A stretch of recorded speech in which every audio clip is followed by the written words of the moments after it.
Now, joining us from Brisbane to discuss the first few days at the Paralympics, and it's been quite a first few days, is Karni Liddell, who was in Australia's swimming squad at both the 1996 and 2000 Games. Good morning, Karni. Thanks for joining us. We obviously have to... Thank you. We have to start in the pool, where better place to start. So, really, how would you sum up Australia's performance in the pool over the first couple of days? It's been pretty good stuff, isn't it? Oh. It has been, and I'm a fan of the Paralympic swimming team for obvious reasons, and I'm biased, and I wouldn't have predicted that our guys could have swum this well. We've been a developing team really since 2000, where we did very well, and Matt Cowdery has really carried the team in Athens and Beijing, and now we've got Jacqueline Freeney, Ellie Cole, who's secretly my favourite swimmer. She was 14 when I first met her at the World Championships in 2006, and she was beaten by a superstar in the sport, Natalie Dutoit, who actually competes able-bodied with her one leg missing. She actually went to the Commonwealth Games able-bodied and came 8th in the final of the able-bodied. So I remember Ellie Cole telling me way back then that Nat was unbeatable, she was a legend, and Ellie Cole beat her, and now she's a legend, and now she's unbeatable. So what a fantastic result for Ellie. Now, Matt Cowdery just doesn't seem to know how to lose. He just seems to be absolutely rattling up the medals. Another one this morning in the 4x1 relay as well. Can you go about trying to place Matt in the position of sporting greats in Australia? I mean, his achievements are pretty astonishing, aren't they? Oh, look, they make us all feel very inferior. He's fantastic. Priya Cooper was our most successful Paralympic swimmer before Matt, and I swam with her. She was my actual roommate back in 2000, and I never thought that I'd see another Paralympian like her.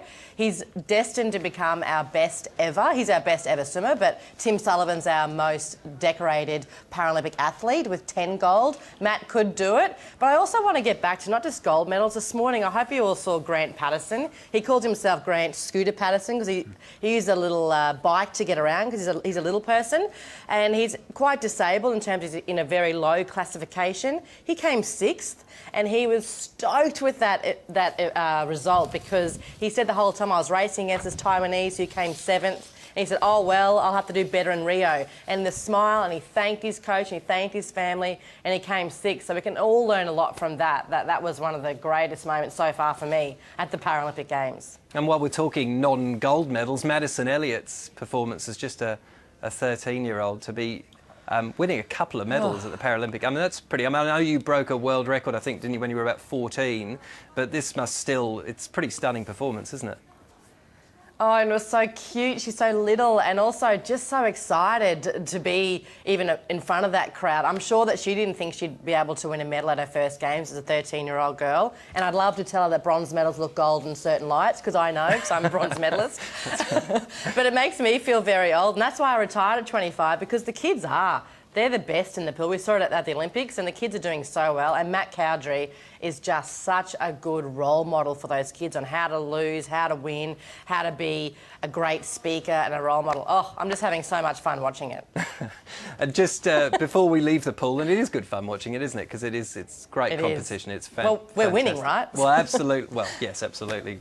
It always makes a difference, doesn't it? What about Jackie Freeney? 3 gold medals, and I don't know, you probably know better than I whether she's going to swim the relays, but she could really rack up a pretty astonishing, almost Phelps-like number, couldn't she? Well, that's right. Well, she's a Steph Rice now, isn't she, of the Paralympic team? She's won 3 gold. I didn't know anything about Jacqueline. I've had to Google madly myself because she really is a new kid on the block. Yeah. And she's just so relaxed, and she's just... I just love watching her because I wish I was that relaxed before an interview, let alone before racing in front of 17,000 people. And just being able to show the rest of the team that the swimmers are back.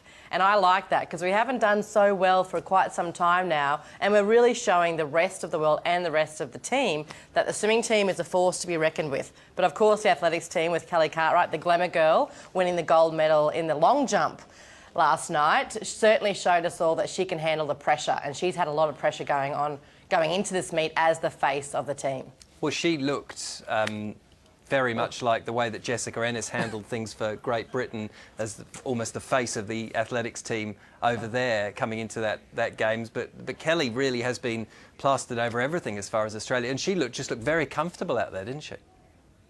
Yeah, and she makes me want to do crunches. I'm holding my stomach in now as I'm speaking to you. She's fit, she's fabulous. And also, what I like about Kelly is she lost a leg at the age of 15 from cancer. And I'm sure if you asked Kelly as a 15-year-old kid in the oncology ward, would she have predicted that this could have happened to her? And it just shows everybody out there, whether we're 15 or 33 like I am, that even when really bad, crappy things happen in your life, you can turn it around in 5 years, as Kelly has done.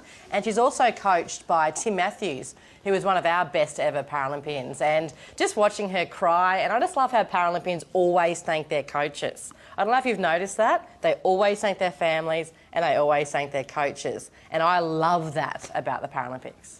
Now, there's one other result, Karni, this morning that I know it doesn't involve an Australian, but we really must talk about it because it's surprised a lot of people. Someone who might not be thanking his coach, or certainly doesn't seem very happy, was Oscar Pistorius', I suppose you call it a defeat. I know that's we've laboured on about these silver medal things before. But anyway, he came second in the men's 200 metres. Is that a result that you saw coming?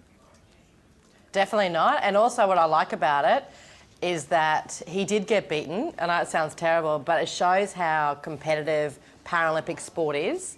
And that's what's really important to show the public, that it isn't easy. Even Oscar Pistorius, who is the fastest and went to the Olympics and all the hoo-ha about that, and he's had the most money put into him in terms of sports science and legs and all that. And a 20-year-old kid from Brazil has come out, and I'm sure he's had no financial support compared to Oscar, and shown us that raw talent, determination you can achieve with that. However, saying that, I do want to see what happens with the protest if he puts one in, because Oscar is saying that his legs were longer.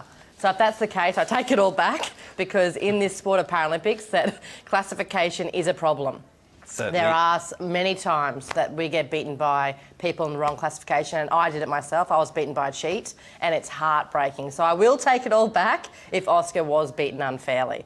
Well, we'll just have to wait and see how that plays out over the next couple of days. But Karni, thanks so much for joining us this morning. It's been a great few days in the Paralympic Games and hopefully many more to come.